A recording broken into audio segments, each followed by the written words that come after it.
So let's get started. The history of the Maya. A very, very ancient civilization. Back when the Trojan War was being fought, a group of individuals started to come together in independent city-states. Let's take a look at this timeline of civilizations. Take a look at the left-hand column there.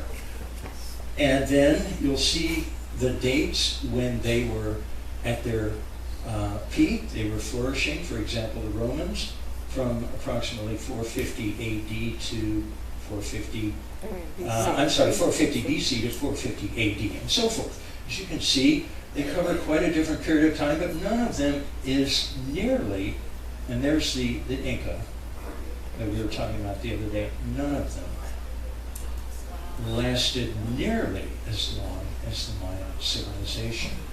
And that's the civilization we'll be talking about today. Some of their major accomplishments that they're well known for. The only fully developed written language of the pre-Columbian Americas. Inca, as I indicated a couple of days ago, no written language. And none of the other civilizations of the Western Hemisphere had a written language. Awe-inspiring temple pyramids, palaces, observatories, they built these without any metal tools at all. And in terms of astronomy, the Maya were absolutely out in front of really just about everyone in the entire world. They knew when the sun would align exactly with the center of the Milky Way. And then, of course, in terms of food, they originated and perfected corn, squash, turkeys, and chocolate. Now, I was asked to, and this is where they were located, by the way. This is western Honduras and El Salvador, all of Guatemala, Mexico east of the Isthmus of Tehuantepec, including the entire Yucatan Peninsula. Before I go any further, city-state. I was asked to define city-state by this gentleman here a moment ago. It's a sovereign entity, a sovereign government centered on a city and its dependent surrounding territories. And so it is that throughout this entire area, these city-states started to come together and coalesce. In terms of when the Maya came to the awareness of the, quote, civilized world, unquote, in 1839, a travel writer by the name of John Lloyd Stephens and an artist by the name of Frederick Catherwood documented dozens of ruins that had lain hidden for centuries. They've been overcome by the jungle.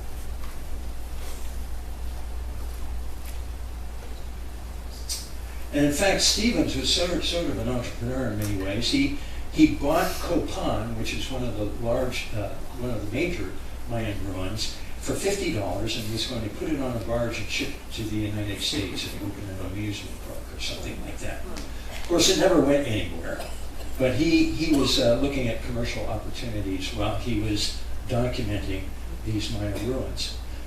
So here we are. Look at all of those different city-states sprinkled all over the place. Unlike the Inca Empire that we talked about the other day, where there was one ruler over this massive geographic area, each one of these little dots represents a ruler who had sovereignty over the surrounding neighborhood. I'm going to be talking about three different periods of the Maya.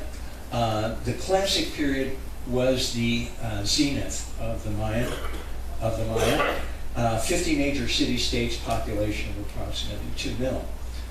Now this is the hierarchy of the social structure of the Maya. The king or the high priest, revered as gods at the very top, and by the way, it was a hereditary kind of a passing of the baton, unlike the Inca, so the king's son would become his successor. The council or priesthood were the keepers of the records and calendars. They were the mathematicians. They were the astronomers. They were the ones who developed the writing that I was talking about just a moment ago, that's sort of the intelligentsia, so to speak. The nobles were the bureaucrats who made sure that the buildings got built, the taxes got collected, and so forth and so on.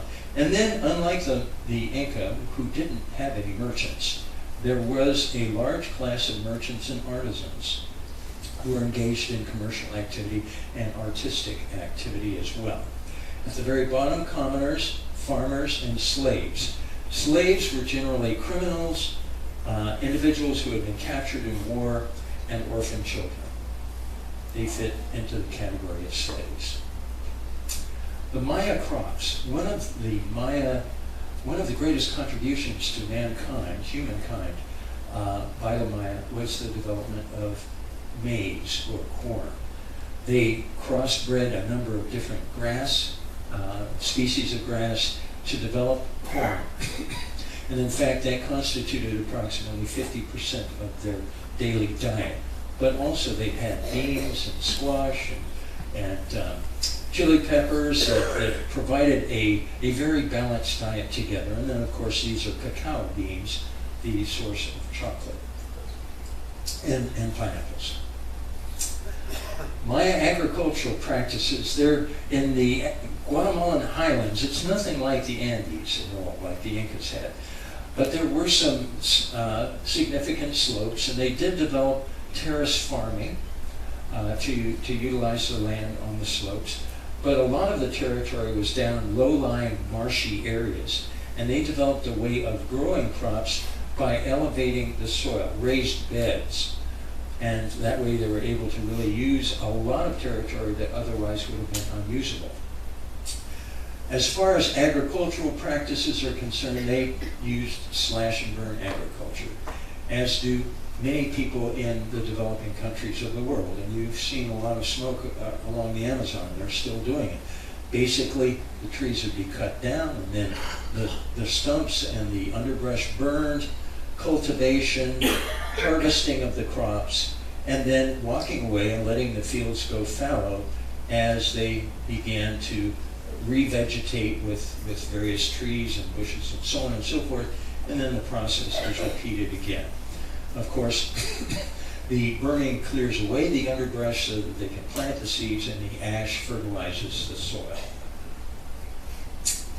Only 4 animals were domesticated by the Maya: turkey, Muscovy duck, pigeons, and dogs.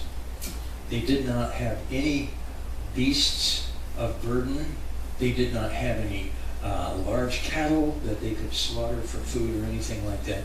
These were the only animals that they were able to domesticate.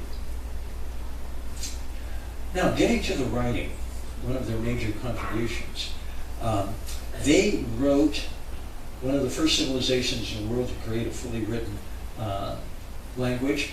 They developed their written language approximately the same time that the Mesopotamians did, the Egyptians, people in the Indus Valley of India, and China.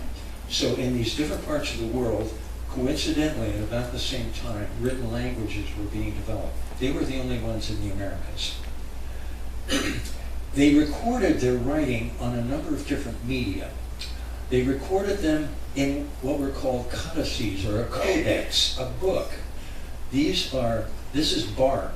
They would write on bark, and you can see these characters right here. These are called glyphs. They wrote with glyphs.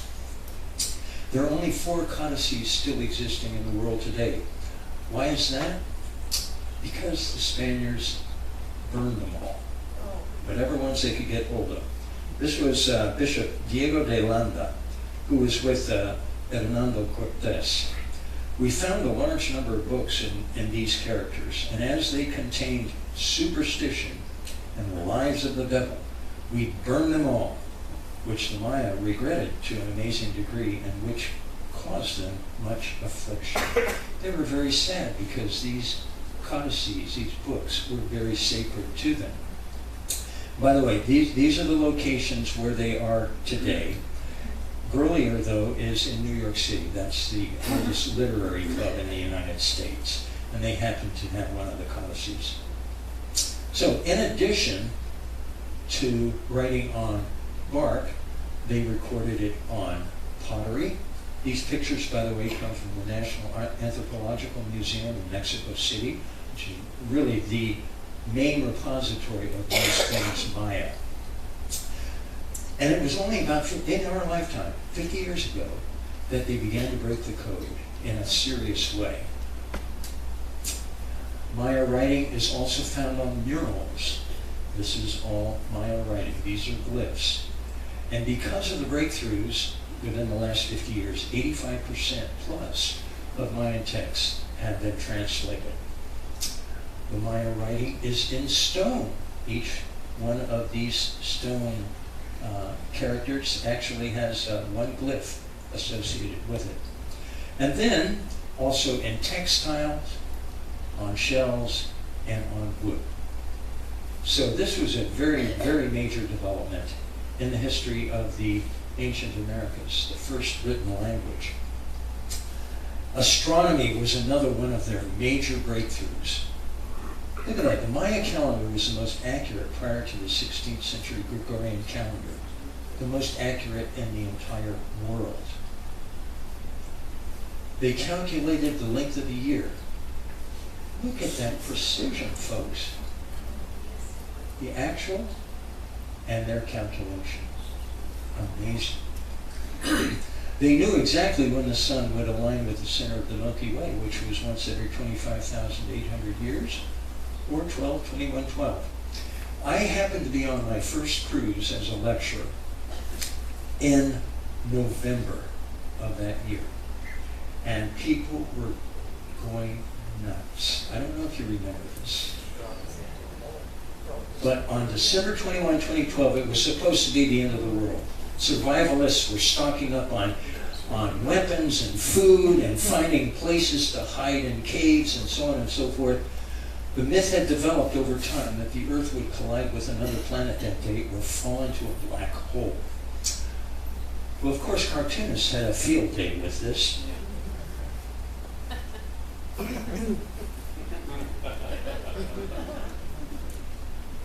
And one TV station, the weather report for that week,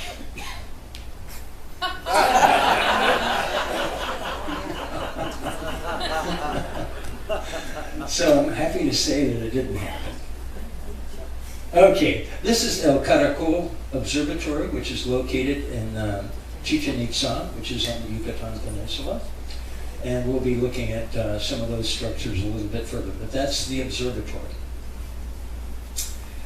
A lot of the Maya pyramids were built with these astronomical findings in mind.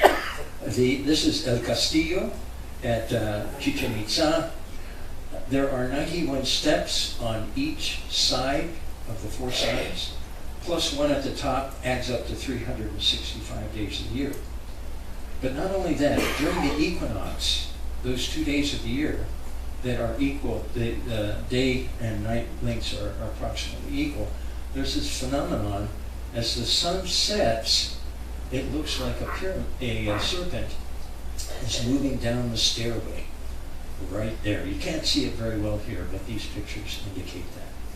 They knew exactly the alignment of all of the celestial bodies. They had a numbering system, unlike any of the other civilizations of the Western Hemisphere. A system of 20 rather than 10, and in fact, they were the second civilization in the history of the world after the Babylonians to invent the concept of zero, which according to mathematicians is more important than the invention of the wheel. Now, what would you expect a mathematician to say? No offense to any mathematicians here, but they had a very advanced numbering system. A lot of deities, more than 160 gods and goddesses. And many of these primitive societies, of course, were very dependent upon nature, and so they had a god of agriculture, fertility, rain, and lightning, god of the sun, and all kinds of other gods. Chak, though, was really sort of one of the premier gods in their pantheon of gods. As far as their cosmology, where do you go after you die? They had a very complex understanding of that. There was an upper world that consisted of 13 levels, Mu, Kab. There was an underworld that consisted of 9 levels. And They believed that the top level of the upper world was reserved for those who were hanged, sacrificed, or died in childbirth. In fact, it was a disaster if you died a natural death in the Mayan culture, because then you'd have to go, along with a whole lot of other people, into the underworld. Now, my wife and I were fascinated by this, and we made a trip to Belize and Guatemala several years ago, 2 or 3 years ago, and we decided to go into the Mayan underworld, a place called Xibalba.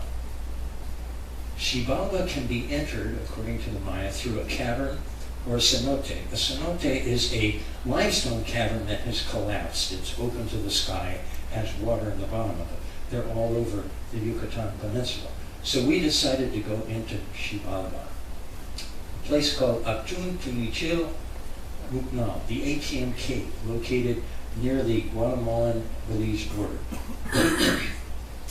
And afterwards, I wrote a TripAdvisor report called ATM Cave, Beware! Exclamation mark. More than 400 people read it. It was one of the most popular entries at that period of time. I'll tell you why I said beware. In effect, I was warning people who were of my chronological age group and physical condition, you don't really want to go to this cave unless you're really prepared for an adventure.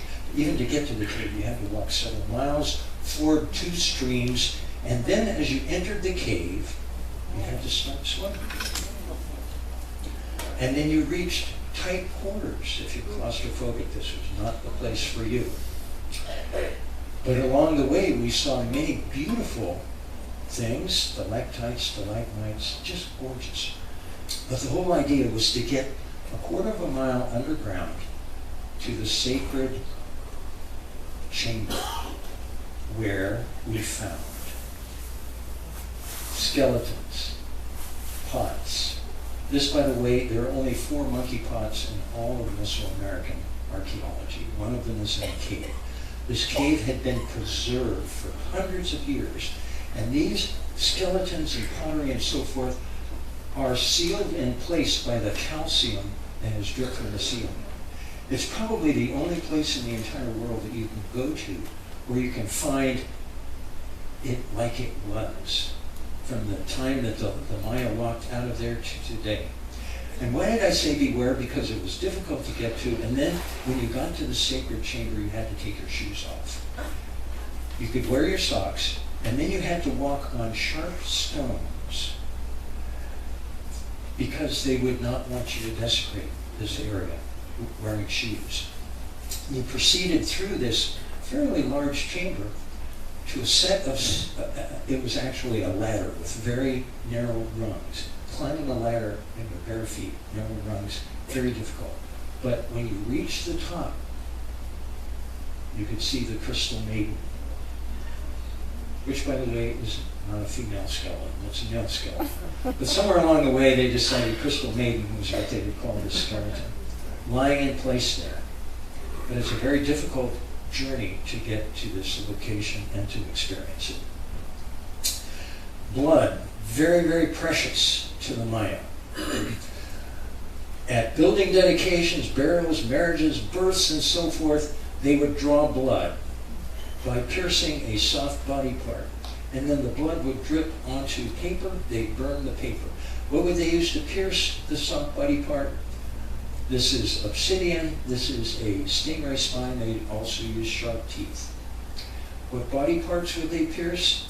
The ears, the nose, the lips, the tongue. You get ready, gentlemen. The penis. On occasion, they would also draw a rope with barbs on it through their tongue. And that is what we have in this picture right here. This is a female. This is a rope. And you can notice the barbs here. She is drawing it through her tongue. A very painful ritual, I would imagine. Human sacrifice. We'll be talking about the Aztecs a few days down the road. who practiced sacrifice on a much larger scale. But the Maya also did practice sacrifice. High status captives ritually sacrificed. Rival rulers usually decapitated. Let's take a good look at this carving. This is a warrior. This is his arm, and look what's at the end of his arm. A head. For most captives, though, the more common practice was removal of the heart. Let's look at this. It's a little hard to see. Here's a priest. That's his face. He is holding, that's his hand, holding the arms of a victim. There's another priest, that's his face, who has a knife in his hand, who's cutting out the heart of the victim. Also, sacrifice took place by throwing people into cenotes. I mentioned cenotes a moment ago. It's a large well, so to speak, a limestone cavern that has collapsed and filled with water. This particular one is at Cenote Sagrado at Chichen Itza. These are artifacts that they have removed from the bottom of that cenote, along with lots and lots of human remains as well. What did they really look like? In 1946, in Chiapas, Mexico, some local Lacandon Indians invited some visiting Americans to come view some special ruins that were never before seen by Westerners. The murals at Bonampak. The colors are original.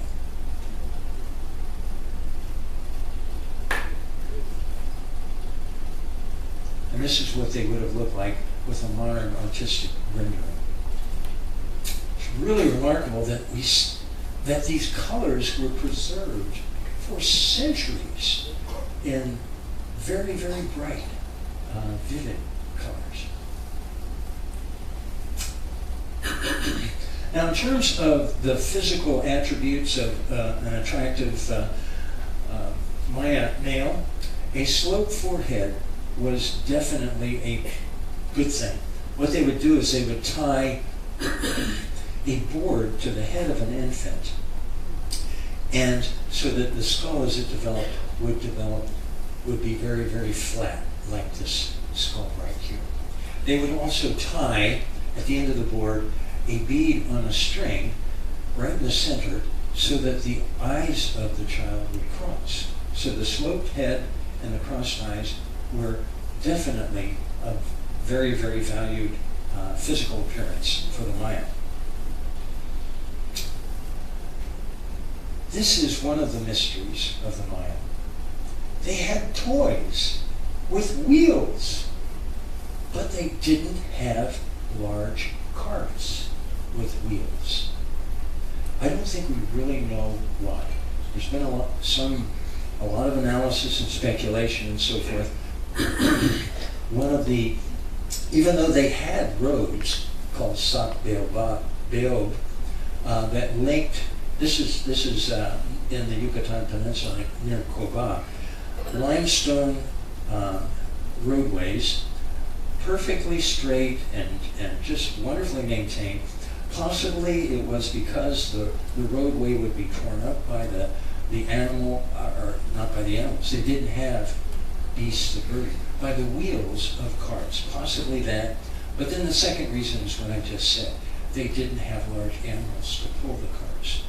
So we're just really not sure why they never developed the technology of transporting heavy things by cart. But they did transport them using a tump line. And as you can see from these pictures, this is a technology that is still used today. That's what it looks like, very broad band. It goes across the top of the head, not the forehead, but the top. And they lean forward and they can carry large, very, very heavy objects. And in fact, in part of my research, I was reading about a fellow who transported pianos in Mexico City until about 1920 with a tump line. Just amazing. But if you travel throughout primarily Central America, maybe South America as well, you will see if you look outside the bus traveling, let's say to Antigua, Guatemala, you will see people carrying heavy things with tongue lines. Okay, the Mayan ruins were overgrown with jungle vegetation. Technology has enabled us to identify where they are, even though they are covered with vegetation. One such technology is satellite imagery. This is a satellite picture that was, and the different colors denote different kinds of vegetation. As rain falls on the limestone structures, it runs off, and the chemical composition of the water that runs off the whatever the building it is has been changed. It's now diluted limestone, and the type of vegetation that grows where that kind of water falls is different than the surrounding vegetation. So, using satellite imagery was one such way, but an even more wonderful way has come along within the last couple of decades. Light imaging, detection, and ranging, LiDAR. With this technology, people can now identify three-dimensional images. How does it work? Some kind of an aircraft, and it could be a drone, now that drones have become so common, flies over the area to be mapped, sends down laser pulses, and the amount of time it takes for the pulse to hit whatever's underneath it and bounce back tells you how the elevation of wherever that pulse hit, and also GPS tells us exactly where it hit. And so they're able to create a cloud of points that can provide a picture like that, hidden under a jungle canopy. Totally amazing. By the way, only about 5% of the known Maya ruins have been excavated. And why is that? Number one, it's very, very expensive to remove all of that vegetation. And then, having removed it, it needs to be preserved, because now it's exposed to the elements and it will deteriorate even faster than it would have underneath the canopy of vegetation. And then, of course, by clearing it away, it opens the researchers, the archaeologists are only there during the dry season. They go away, and the local people then come in and remove whatever is of value. So I think in many cases a decision has been made, except in really, really significant excavation areas, to just leave it alone. Okay, the pyramids of the Maya civilization, that 3,000 year period, has generally been broken up into three segments. And I'm going to be going through each one of those very briefly now. The pre-classic period, 1500 BC to 250 AD. This is when there was a gradual transition from a hunter-gatherer kind of lifestyle to a more agricultural-based lifestyle. And with agriculture comes the ability to form villages, and people can live close together in one place all year long. Intensive farming techniques were developed. We looked at some of those a few minutes ago. The terraces on the slopes, the raised beds in the lower lying areas, and they became very, very capable at crop rotation and use of fertilizers. It's about this time, during the pre-classic period, that these city-states began to develop around ceremonial centers. Okay, there we go. Ceremonial centers where major religious ceremonies would take place. That sort of became the downtown of the city-state. I'm sort of cutting in and out here. Yeah. Not sure what the problem is. Tell you what, I will... Probably battery. Okay. If it cuts out, I can project. So, most of the pre-classic period took place in this area down here, in the meridional and the central area. No. Okay. Boy, I run into some technical problems here. I'm not sure what it is. Okay. Now, I met a couple from okay. There we go. I met a couple from Guatemala City. They're sitting right here, Roy and Sylvia. And so I've included, as my first example of a pre-classic ruin, Camino Huyu, which is right there in Guatemala City, I believe. It's pretty much right there. And it's, as you can see on the map, all of these slides have a little bit of a map associated with them. It's South Central Guatemala City, I should say. I'm going to take this thing off. And so, these are some pictures of some artifacts. And now I will admit for the first time in public that in 1964, when I was driving through from Panama to Texas on the Inter-American Highway, we happened to be in Guatemala City towards the end of the day, and we were looking at the Camino Huyu ruins. And I became guilty of antiquity theft. I was approached by one of the local workmen, and he said, "How would you like to buy something from the ruins?" And so for $1 a piece,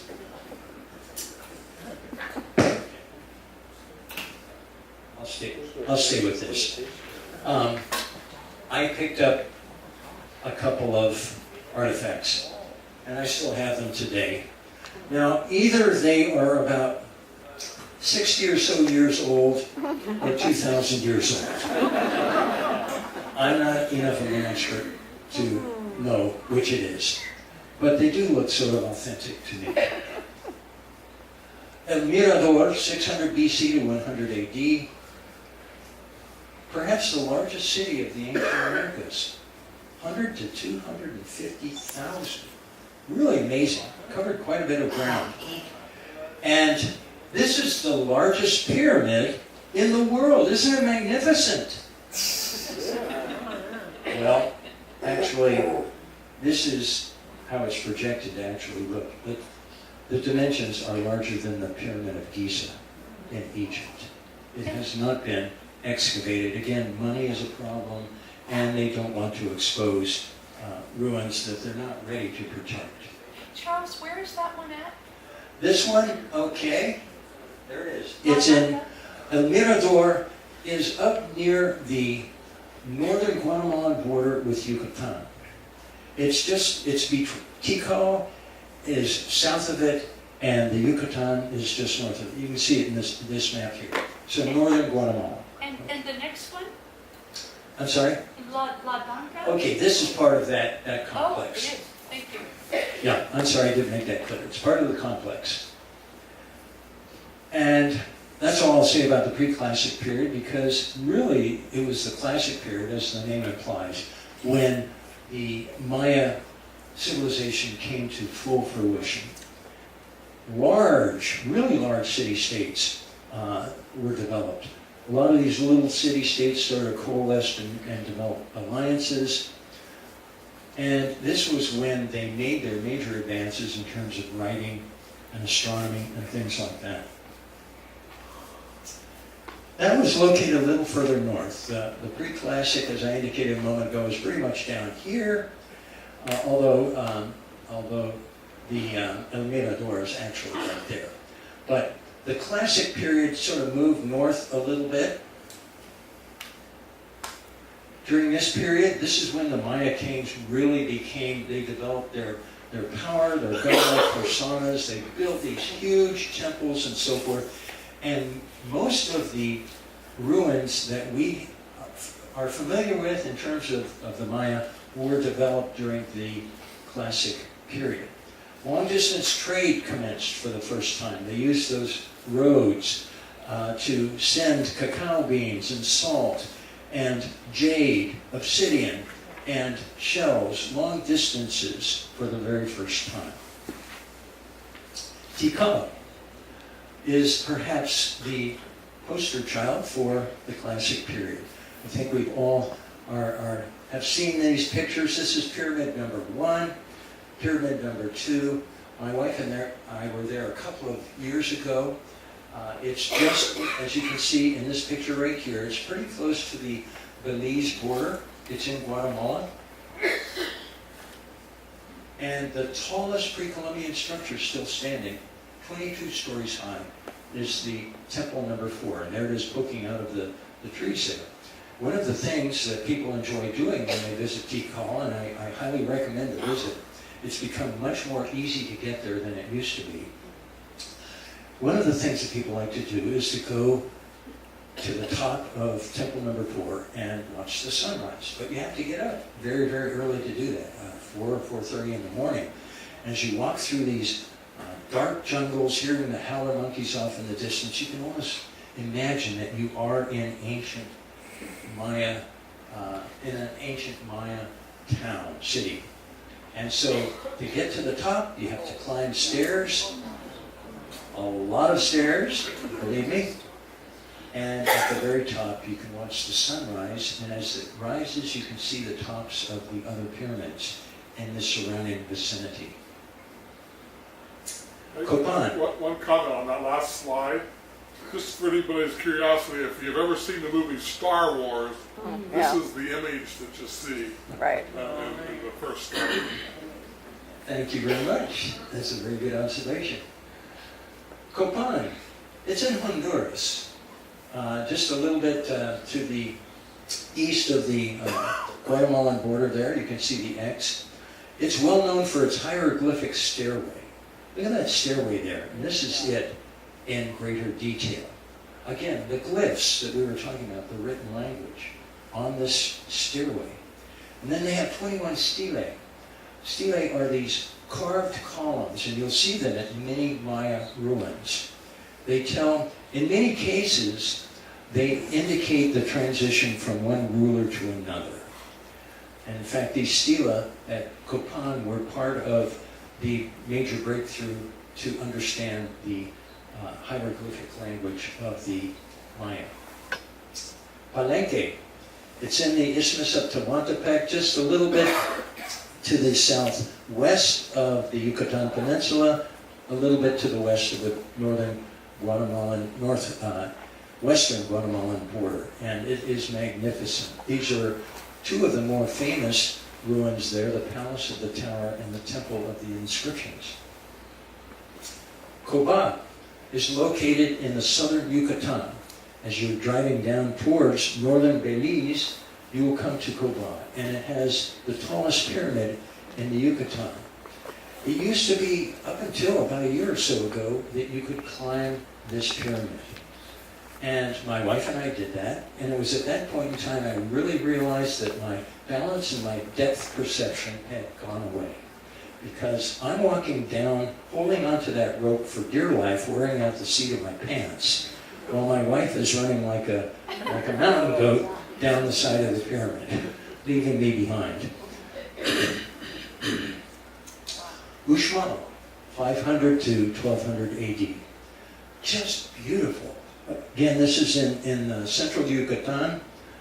Very well constructed. Beautiful, just beautiful, magnificent, huge buildings. But the one that most of us have been to, perhaps, is Chichen Itza. It's not that far. It's just a couple of hours west of Cancun. It was the major regional center in the northern Maya lowland region. That's El Castillo, the castle, the most beautiful building in the entire complex. And again, it had 91, each of those stairways had 91 steps, 91 times 4, plus one shared step at the top equals 365. When we went there in 1988 for the first time, we were able to go into the inside of El Castillo. It wasn't long thereafter that they closed it off. But we were able to go inside, and at the end of this passageway was this beautiful carving. That's jade eyes and so forth. These are some of the other buildings at Chichen Itza: Temple of the Warriors, the Nunnery, Temple of the Jaguars, the church. Of course, these are names that have been given by, in later times, by the Spaniards or perhaps others who came thereafter. The Great Ball Court at Chichen Itza is really an interesting phenomenon. The largest ball court in Mesoamerica. And acoustically, it's one of the most perfect locations in the world. In 1933, the famed conductor Stokowski came to this ball court. He was building an outdoor amphitheater. He wanted to find how it was that a whisper could be heard so far away. He left without ever discovering the secret. The game that was played there was, they used a 9-pound rubber ball. And in terms of what part of the body they could use, or with bats and so forth, hard to tell. We really don't know for sure. But apparently scoring a goal was not something that happened every day, because there were consequences, possibly, when it did happen. And consequences for the losing team as well. The wall of skulls is right next to the ball court. The decline of the Maya, the end of the classic period, a number of things were coming together to cause the disintegration of the civilization.